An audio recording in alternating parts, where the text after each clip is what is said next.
Convicted murderer Muzikayise Malephane continues his testimony in the Johannesburg High Court today. Yesterday, he gave details of the alleged plot to murder 28-year-old Tshegofatso Pule as allegedly ordered by Ntuthuko Shoba. Newzroom Afrika's Linda Mnisi is live for us at the court. Linda, good morning to you.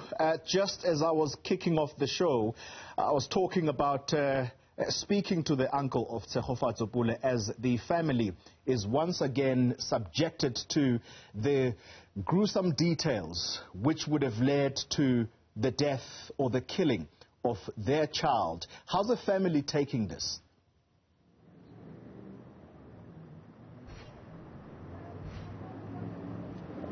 Well, Oli, when I spoke to them yesterday, the one thing that they said was that one can never be ready to hear these kinds of details. It's like hearing the story all over again, except this time there's more finer details, because this time around he gets to go really into the details and be probed as to how this crime happened, why he got involved, because as you can imagine, during a plea he can only give details of how he committed this crime, but also leaving the family with so many questions. His 20-year jail term was welcomed by the family, but of course Ntuthuko Shoba's arrest confirmed the suspicions that the family had that he could have been involved in this crime. He's currently being tried, and on the stand right now is the convicted murderer Muzikayise Malephane, who detailed and uncovered yesterday the plot to kill Tshegofatso Pule. But it's quite interesting also, what he had to say about his relationship with Ntuthuko Shoba. You'll remember in the lower court, during bail stages, Ntuthuko actually did indicate that he didn't know Mr. Malephane, only met him during the lockdown as he was selling illicit alcohol.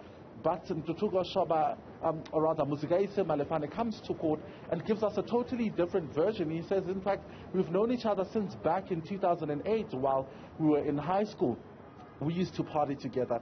We used to go to, drinking places together. So we've known each other for that long. But he was surprised in 2020 when he received a call from Ntuthuko Shoba, who asked him to find someone who would help him murder Tshegofatso Pule. But later on, Muzikayise then became the person who would take the offer at 70,000 rands, because the initial prices he was given, 7,000 rands and 20,000, were far too little. He says initially Tshegofatso was meant to be killed 6 days prior to her killing. During that interview that was arranged on the 29th of May in 2020 for her to meet the person who would be interviewing her at a McDonald's in the south of Johannesburg, and that is in Mondio. But it did not happen because she did not pitch.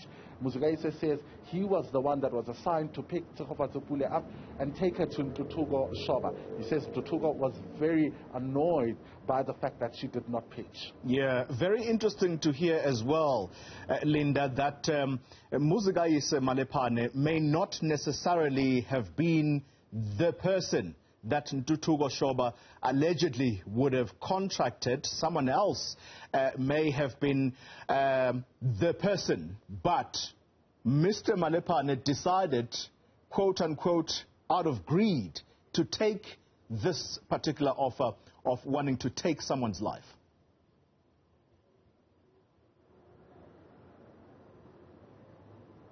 Yeah, and if you consider, the kind of background that he comes from, if you have listened to what his friends have had to say about him, you remember during the time of his arrest, we did get an opportunity to speak to some of his friends who described him as someone who was known to be living a comfortable life, someone who was known to be well off in the township. He has a nickname, in fact, he's called Cheese, and that is derived from the word cheese boy, and that means someone who basically lives a comfortable life, someone who is really well taken care of.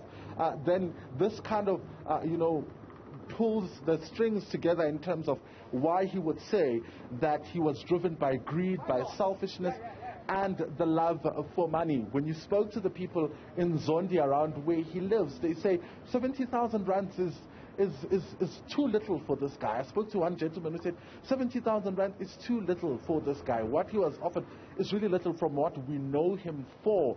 So it kind of gives you an example or the kind of background that he has, and you know what could have possibly led him to do this. And he says himself that he was driven by greed, by selfishness, and by the love for money.